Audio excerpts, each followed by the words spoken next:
المدرسين والمتكلمين والنحويين والصرفيين وإلى روح جميع مشايخنا ومشايخ مشايخنا ومن أجازنا إلى المنتهى إلى المنتصر معرفة رحمهم الله رحمهم الله رحمهم الله رحمهم الله ونفعنا اللهم بهم وبعلمهم وبركة محلقهم في دارين آمين. بسم الله الرحمن الفاتحة.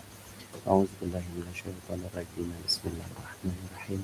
الحمد لله رب العالمين الرحمن الرحيم مالك يوم الدين إياك نعبد وإياك نستعين اهدنا الصراط المستقيم صراط الذين أنعمت عليهم غير المغضوب عليهم ولا الضالين. Alhamdulillah. Sekarang kita akan melanjutkan kajian kitab Safinatun Najah. Melanjutkan kajian yang sudah dibahas sebelumnya.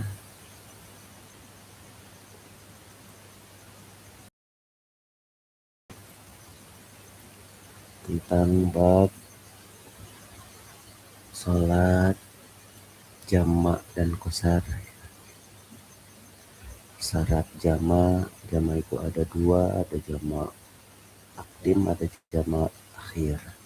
Dan qasar juga syarat-syaratnya kemarin sudah dibahas. Syaratnya ada 7. Sekarang kita lanjut akan membahas tentang pembahasan tentang bab salat Jumat. Bismillahirrahmanirrahim. Qala al-musannif rahimahullahu ta'ala wa nafa'ana Allahu bihi wa bi ulumuhi fi darain amin radhiyallahu ankum. Aslun ari teh hiji pasal syurutul jumati ari pirang-pirang syarat Jumat sitatun eta aya genep. Ang takuna hiji kudu aya ieu Jumat kuluha tegasna sakabeh Jumat di waktu zuhri eta tetep dina waktu zuhur. Wa ang tuqoma jeung kudu diadegkeun ieu salat Jumat ieu totil baladi di tengah-tengah lembur. Wa ang tusalla jeung kudu dilaksanakeun ieu salat Jumat jamaatan bari berjamaah. Wa yakunu jeung kudu aya ieu jamaah arba'ina eta 40 ahroron anu pada merdeka zukuron tur anu pada lalaki baligina anu balig kabeh mustawtinina anu menetap kabeh. Wala tusabbiko jeung ulah miheulaan hakana Jumat wala tuqorina jeung ulah ngabarengan hakana Jumat naon Jumatun Jumat anu sejen titil kal baladi anu tetep di eta lembur. Wa aya takut dama jeung kudu ngaheulakeun. Wa aya takut dama jeung kudu miheulaan hakana salat Jumat naon khutbatani khutbah 2. Jadi di sini kita akan membahas tentang syarat-syarat salat Jumat. Dalam kitab Safinatun Najah, surutul Jumati sitatun. Syarat Jumat itu ada 6. Di pelaksanaan salat Jumat itu syaratnya ada 6. Mana yang 6 tersebut? Ang takuna kuluha fi waktu zuhri. Yang pertama, salat Jumat itu harus dilaksanakan di waktu zuhur. Jadi salat Jumat itu pelaksanaannya harus di waktu zuhur. Tidak sah salat Jumat dilaksanakan bukan pada waktu zuhur. Wa ang tuqoma fihi totil balad. Terus yang kedua syarat Jumat itu salat Jumat itu harus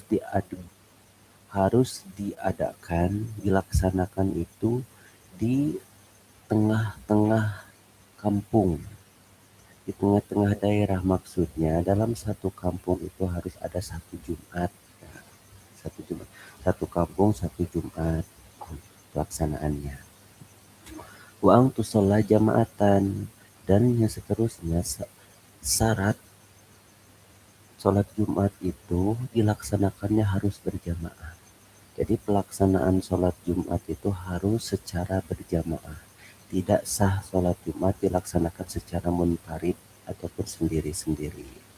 Makanya dalam niatnya itu ketika salat Jumat itu imam wajib niatnya harus pakai imaman. Harus niatnya sebagai imam. Dan makmum pun seperti itu. Ketika niat sholat Jumatnya itu harus niat sebagai makmum. Yaitu pakai makmuman.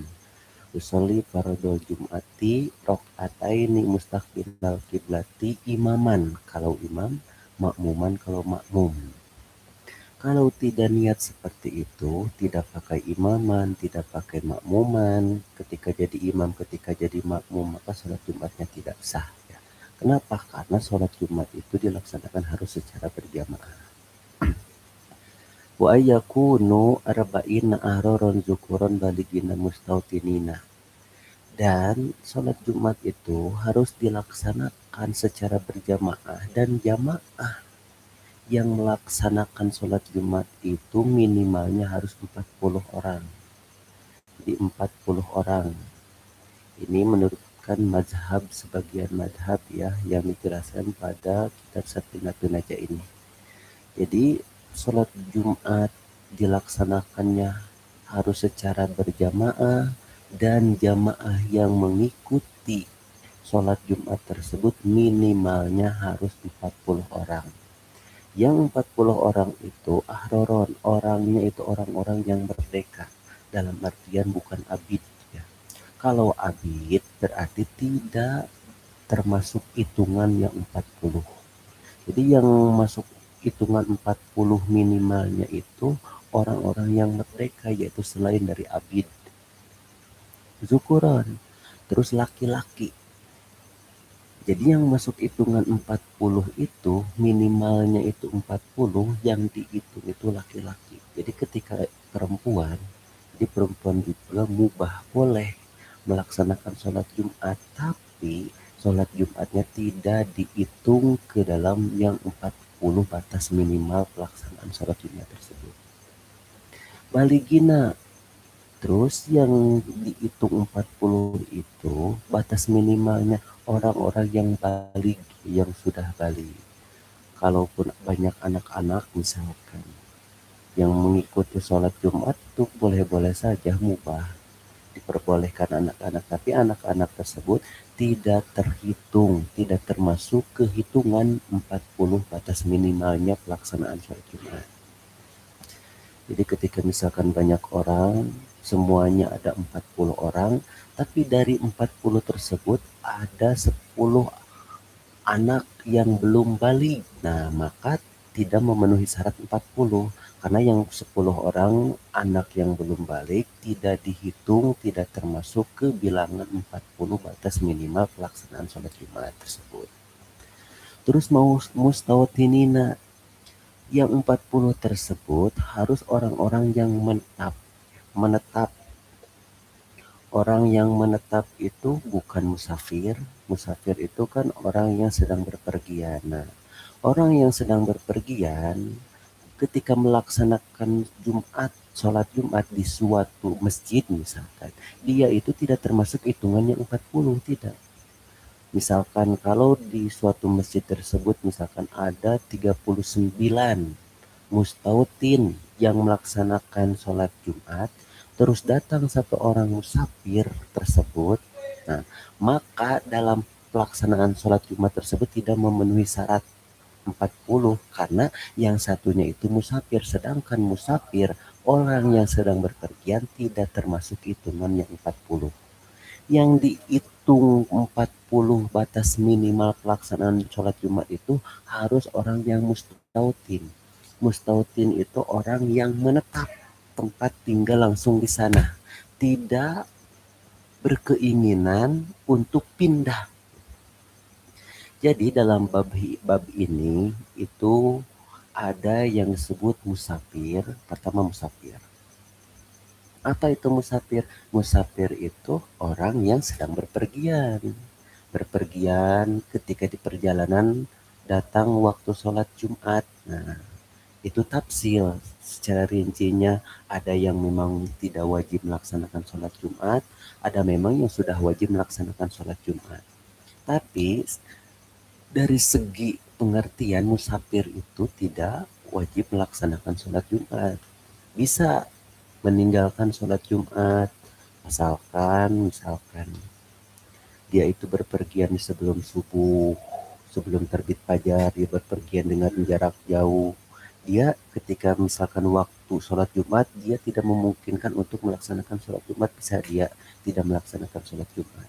Nah, ketika musafir tersebut melaksanakan sholat Jumat pun dia tidak termasuk hitungan batas minimal 40 tersebut. Terus ada mukimin. Musafir itu orang yang sedang berpergian, orang yang sedang di perjalanan. Kalau mukimin itu orang yang menetap di suatu tempat, tapi dia itu bertujuan ingin pindah ataupun dia itu bertujuan ingin pulang kembali ke tempatnya. Seperti orang yang kerja, orang yang kerja di suatu tempat misalkan. Dia itu lama, batasnya itu melebihi 4 hari menetap di tempat tersebut. Tapi dia itu bukan orang asli sana. Dia itu hanya kerja di sana terus lama 4 hari lebih, bahkan bulanan, mingguan, bulanan, bahkan tahunan. Tapi tetap dia itu akan pulang suatu saat ke tempat asalnya. Nah, itu namanya mukimin. Kalau mukimin wajib melaksanakan sholat Jumat mukimin itu. Tapi dia juga tidak termasuk hitungan batas minimal 40. Contohnya seperti santri di pondok pesantren. Ada yang tahunan, ada yang puluhan tahun dia diam di pesantren. Terus di pesantrennya itu ada masjid tempat sholat Jumat. Dia itu sebagai mukimin, wajib melaksanakan sholat Jumat. Tapi dia itu tidak termasuk hitungannya 40. Itu namanya mukimin. Nah, ada mustautin. Nah, kalau mustautin itu orang asli di sana, tinggal di sana, di kampung sana, di kampung pelaksanaan sholat Jumat. Tetap dan dia juga tidak bertujuan untuk pindah ke tempat yang lain. Itu mustautin. Nah, yang jadi hitungan 40 itu mustautin. Musafir mukimin tidak termasuk hitungan yang 40, hanya mustautin yang dihitung saja. Gitu. Wala tusabbika wala tuqarinahu wa tuqarinaha Jumatun fitil balad. Nah, terus syarat selanjutnya ingat, sholat Jumat itu harus dilaksanakan satu sholat Jumat di satu kampung. Di satu kampung. Jadi kalau ada namanya misal kampung A, nah kampung A, maka di kampung A itu harus ada satu pelaksanaan sholat Jumat di Masjid Jami misalnya. Tidak boleh di suatu kampung ada dua sholat Jumat. Kalau ada dua sholat Jumat, misalkan kampung tersebut, kampung A ada masjid jaminya dua, terus pelaksanaan sholat Jumatnya dua. Nah, kalau ada dua pelaksanaan sholat Jumat itu tafsil. Rinciannya gini, pasti antara satu dan dua. Satu dan dua itu gimana? Pasti ada yang sah, ada yang tidak sah. Bahkan bisa saja semuanya tidak sah. Jadi misalkan Masjid Jami A dan Masjid Jami B. Misalkan, di kampung A ya, ada dua. Di kampung A itu ada dua Jumat. Masjid satu dan Masjid dua. Misalkan. Melaksanakan sholat Jumat. Nah, yang mana ya? Kan ini tidak diperbolehkan. Pasti yang sah itu hanya satu. Mana yang sah? Yaitu yang pertama kali takbiratul ihram. Yang pertama kali takbiratul ihram. Misalkan ketika datang waktu sholat Jumat, yang takbiratul ihram pertama itu misalkan masjid satu, maka yang masjid satu yang sah pelaksanaan sholat Jumatnya. Yang masjid dua itu tidak sah. Ataupun sebaliknya, yang pertama melaksanakan takbiratul ihram itu masjid yang dua, yang masjid yang kedua, maka masjid yang satu itu tidak sah melaksanakan sholat Jumat. Kalau bareng gimana? Masjid satu dan masjid dua barang melaksanakan takbiratul ihramnya, maka tidak sah semuanya. Maka di sini wala tusabiqoha Jumatun, di dalam satu kampung itu tidak boleh ada Jumat yang lain yang mendahului Jumat tersebut. Dalam artian tadi seperti tadi, yaitu ketika di satu kampung ada dua Jumat, maka tidak boleh ada yang mendahului, karena yang mendahului itu yang sah, yang terakhir itu tidak sah. Walatu korinaha, dan tidak ada yang membarengi. Ketika di satu kampung ada dua Jumat bareng semuanya, pas takbiratul ihramnya, maka semuanya tidak sah. Maka intinya dalam satu kampung itu harus ada satu Jumat. Karena kalau ada dua Jumat, masalahnya akan seperti barusan. Mana yang paling dahulu membaca takbiratul ihram itu yang sah, yang kedua ataupun yang terakhir tidak sah. Kalau bareng duanya semuanya tidak sah. Wa yataqaddam khutbatani. Terus syarat terakhir pelaksanaan sholat Jumat itu, sebelum pelaksanaan sholat Jumat itu harus melaksanakan khutbah terlebih dahulu. Seperti itu ya.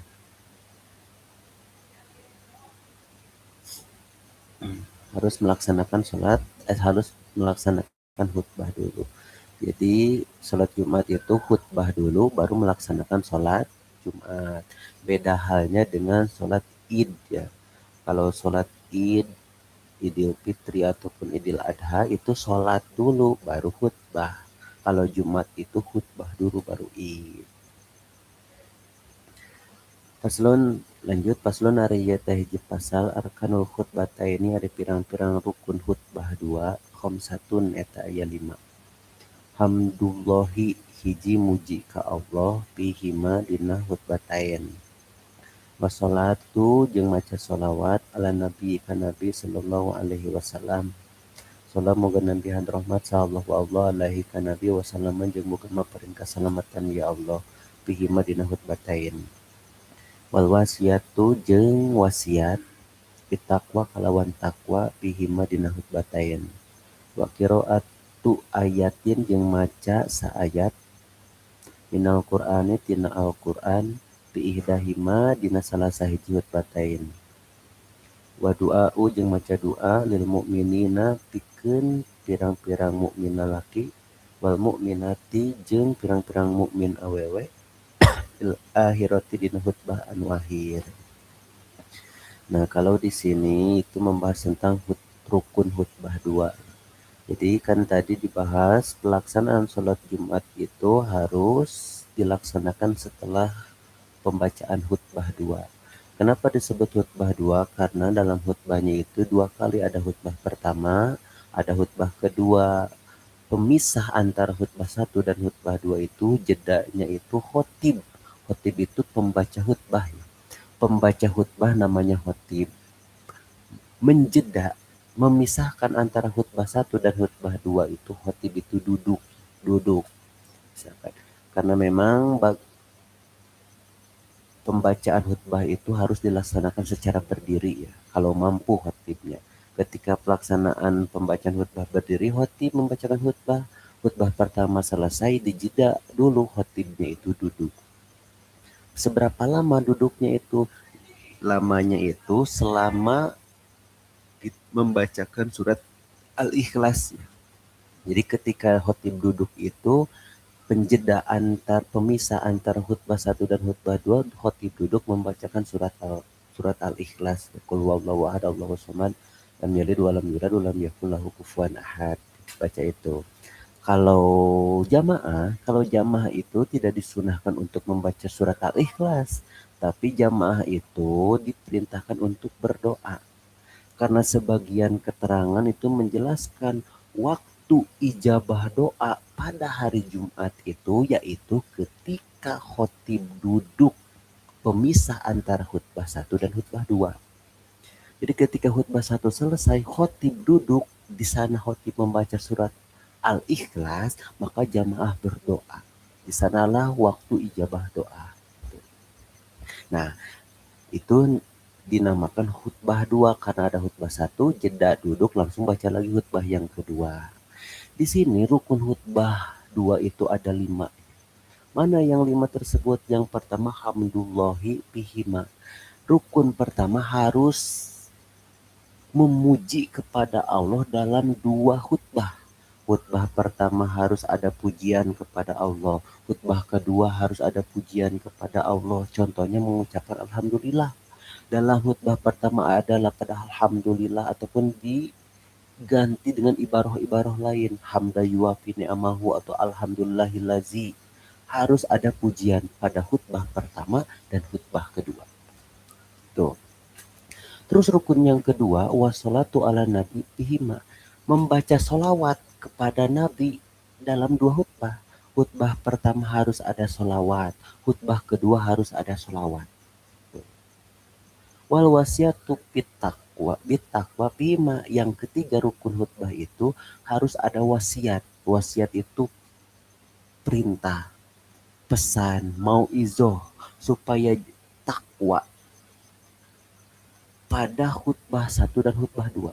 Jadi dalam isi khutbah pertama itu harus ada wasiat, harus ada mauizoh kepada jamaah supaya takwa kepada Allah. Khutbah pertama harus ada wasiat takwa, khutbah kedua harus ada wasiat takwa. Terus yang selanjutnya, yang keempat, rukun khutbah itu wa qiraatu ayatin minal Qur'ani fi ihdahima. Harus ada pembacaan ayat Al-Quran, tidak terlalu panjang. 1 ayat pembacaan Al-Quran di salah satu khutbah 1 maupun 2. Jadi dalam khutbah yang 2 itu salah satunya itu harus ada pembacaan ayat Al-Quran, baik di khutbah pertama maupun khutbah yang kedua. Seperti itu. Terus yang terakhir, rukun khutbah yang kelima itu wa du'a ulil mu'minin wal mu'minat bil akhirah. Harus ada mendoakan untuk para mukmin laki-laki maupun perempuan seperti lafaz Allahumma ighfirlil mu'minin wal mu'minat. Ya Allah, moga Engkau ampuni para mukmin laki-laki dan mukmin perempuan. Pembacaan doa tersebut bil akhirati dalam khutbah yang terakhir. Jadi rukun khutbah yang 5 tersebut, pertama pembacaan puji kepada Allah. Pembacaan pujinya itu harus ada pada khutbah pertama dan khutbah kedua. Itu. Terus pembacaan solawat sama. Pembacaan solawat harus ada pada khutbah pertama dan khutbah kedua. Wasiat bitakwa, rukun khutbah yang ketiga itu harus ada mauizoh, wasiat, pitutur supaya jamaahnya itu takwa kepada Allah, dan wasiat tersebut harus ada pada khutbah pertama dan khutbah kedua. Semuanya harus ada wasiat. Yang keempat, rukun khutbah itu harus ada pembacaan ayat Al-Quran. Pembacaan ayat Al-Qurannya itu bebas, mau di khutbah pertama ataupun khutbah kedua. Maka yang paling bagus itu adanya itu di khutbah yang pertama. Yang pertama. Terus rukun khutbah yang terakhir itu ada pembacaan doa. Kalau pembacaan doa itu adanya di khutbah yang terakhir atau khutbah yang kedua. Maka diistilahkan rukun khutbah ada 5 dibagi 2 mendapatkan 4 semuanya. Gitu.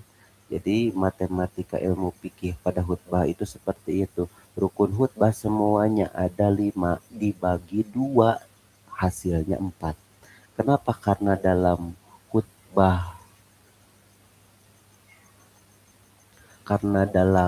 khutbah pertama ada 4, khutbah kedua ada 4, seperti itu.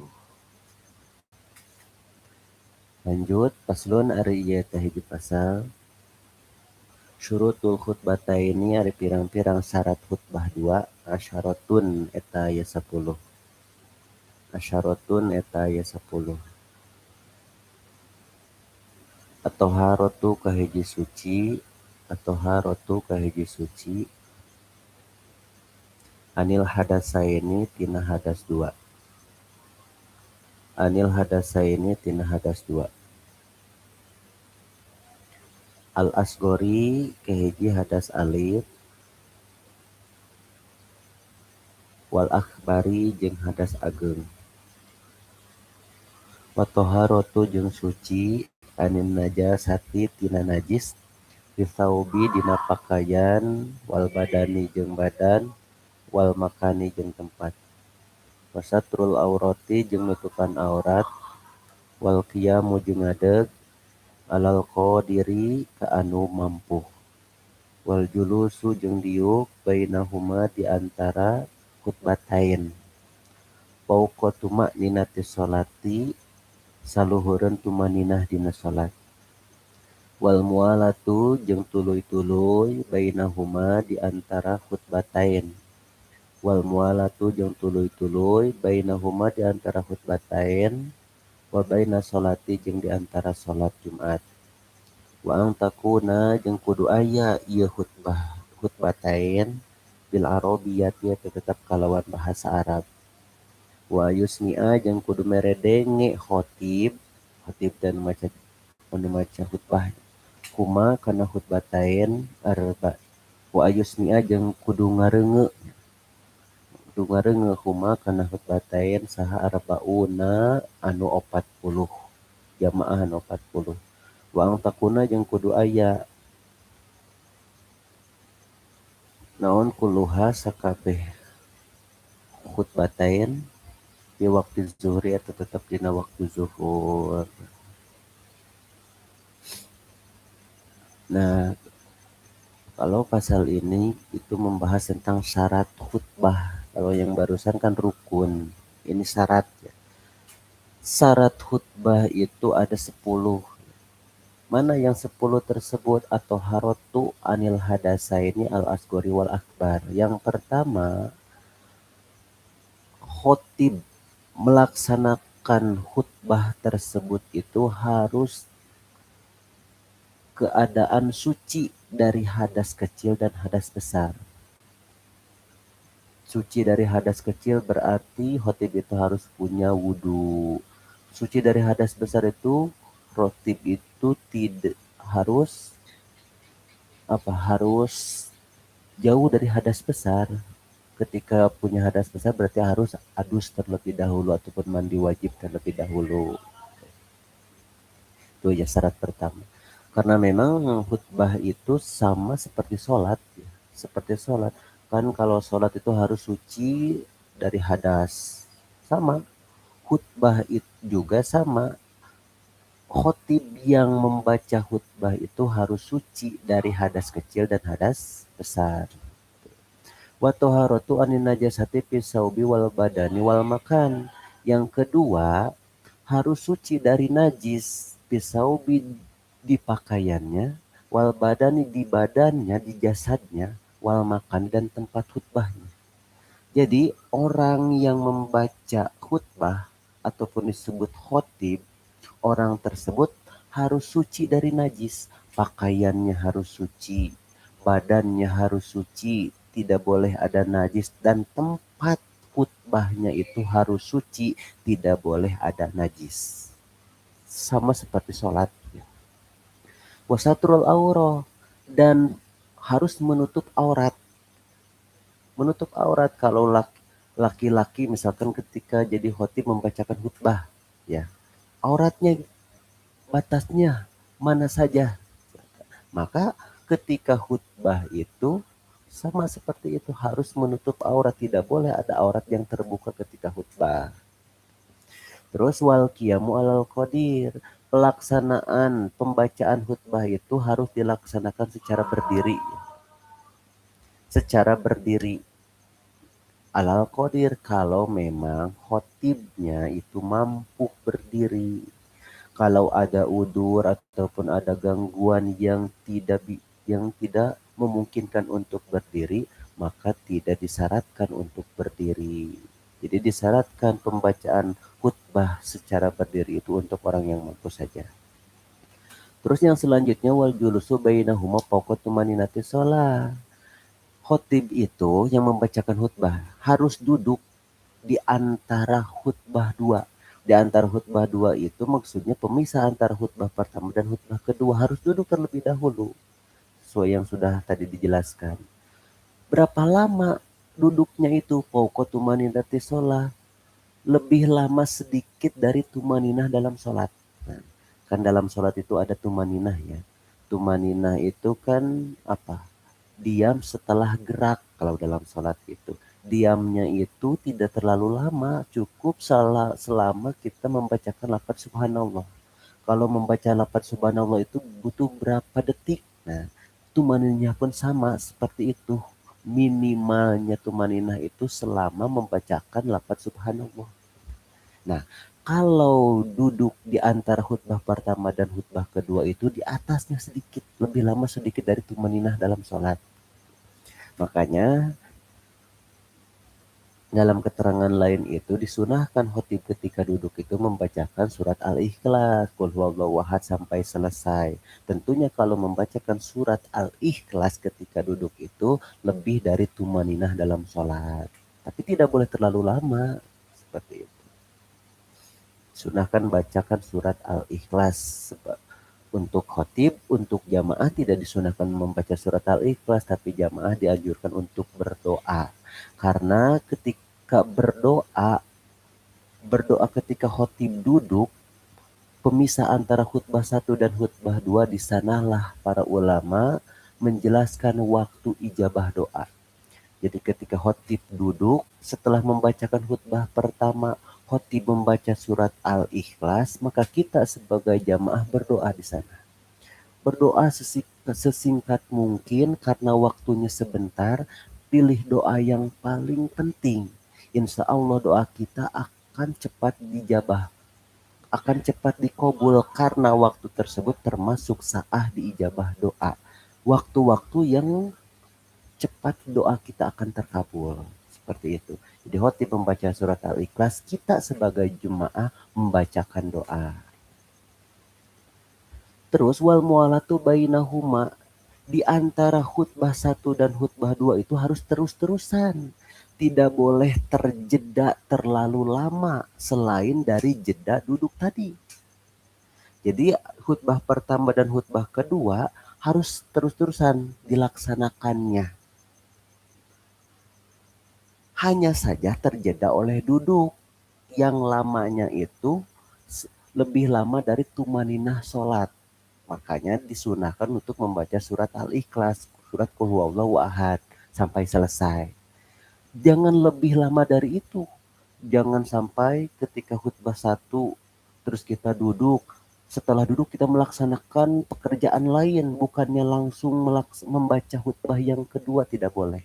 Jadi pelaksanaan khutbah 1 dan khutbah 2 itu harus terus-terusan. Khutbah 1 duduk langsung khutbah 2, tidak boleh terselang oleh pekerjaan yang lain. Seperti itu. Terus wal mu'alatu bainahuma wa bainas shalah. Terus harus terus-terusan pula di antara pembacaan khutbah dan sholat. Maksudnya gimana? Setelah pembacaan khutbah selesai, langsung laksanakanlah sholat Jumat. Khutbah 1, khutbah 2 selesai dilaksanakan, langsunglah laksanakan sholat Jumat. Tidak boleh terselang oleh pekerjaan lain. Ketika khutbah 2 selesai, pembacaan khutbah selesai, terus mengerjakan pekerjaan yang lain baru melaksanakan sholat Jumat, tidak boleh. Halus terus-terusan setelah khutbah langsung melaksanakan sholat Jumat. Wa ang takuna bil arabiyah. Nah, terus pembacaan khutbah itu harus menggunakan bahasa Arab.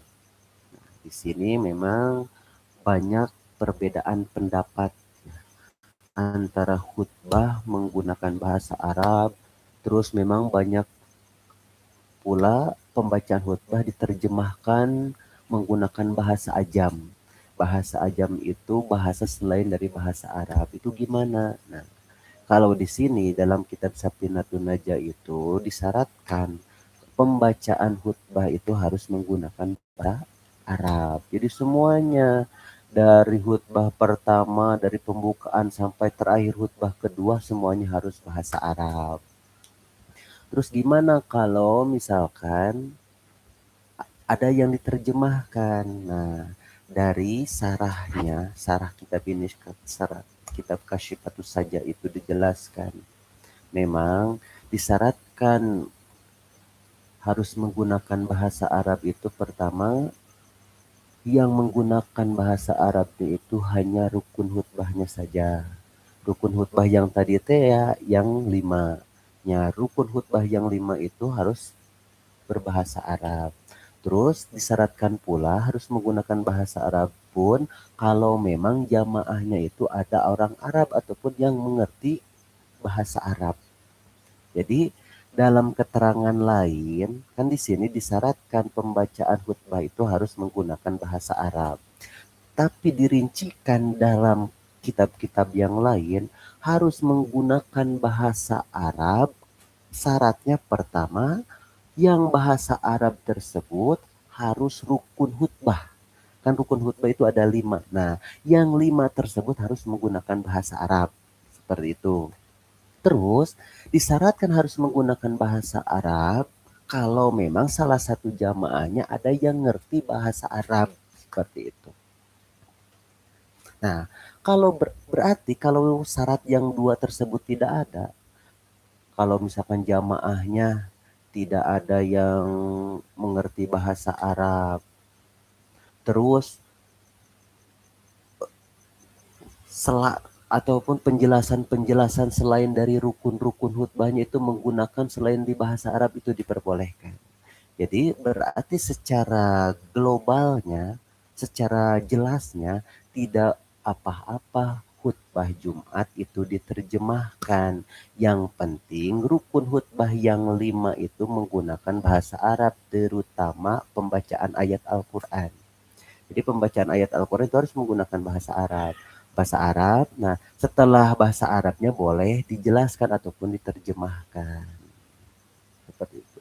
Terus walaupun banyak ulama yang menjelaskan seperti ini. Khutbah Jumat itu bukan harus dimengerti oleh jamaah. Tapi khutbah Jumat itu adalah rukun dari khutbah ataupun syarat dari pelaksanaan sholat Jumat. Saya ulangi, jadi khutbah itu tidak harus dimengerti oleh jamaah, tapi pelaksanaan khutbah itu adalah sebagian dari syarat melaksanakan sholat Jumat. Jadi walaupun menggunakan bahasa Arab semuanya seperti yang dijelaskan dalam kitab ini harus berbahasa Arab walaupun tidak ada yang mengerti itu sah karena khutbah itu bukan harus dimengerti ya, tapi pelaksanaan syarat Jumat. Wa ayusmi wa ay, ya, wa yusmihuma arbauna, dan selanjutnya syarat khutbah itu harus didengar oleh 40 jamaah. Jadi ketika khotib membacakan khutbah, jamaah yang 40 termasuk khotibnya, berarti jamaah yang 39, khotib kan 40 batas minimalnya. Semuanya harus mendengar terhadap khutbah tersebut, pembacaan khutbah tersebut. Nah, di sini muncul pertanyaan, muncul masalah. Bagaimana ketika salah satu jamaah ataupun sebagian jamaah yang mengikuti sholat Jumat itu tidak bisa mendengar? Baik itu ada gangguan ataupun secara fisik gangguannya. Karena memang dia itu tidak bisa mendengar, apakah sah? Nah, sedangkan jamaahnya itu jumlahnya pas ke batas minimal. Semuanya itu ada 40. Terus ketika pembacaan khutbahnya itu ada sebagian yang tidak bisa mendengar, apakah sah? Nah, dalam kitab-kitab yang lain dijelaskan itu boleh-boleh saja. Ada yang menjelaskan memang tidak disyaratkan khutbah tersebut didengar oleh semua jamaah, asalkan ada yang mendengar. Seperti itu. Wang takuna kuluha fi waktu zuhri, dan pembacaan khutbah itu semuanya harus ada dalam waktu zuhur. Jadi sholat Jumatnya di waktu zuhur dan pembacaan khutbahnya itu harus di waktu zuhur. Tidak boleh pembacaan khutbah sebelum datang waktu zuhur. Seperti itu. Nah, itu diantaranya yang berhubungan dengan sholat Jumat.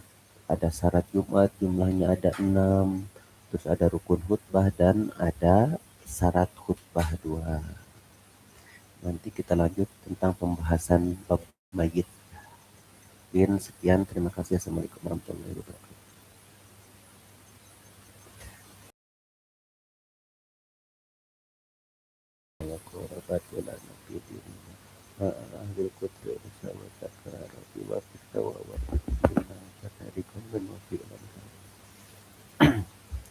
Yazukil kulla halalan daiman wa ahla azkiya ulama.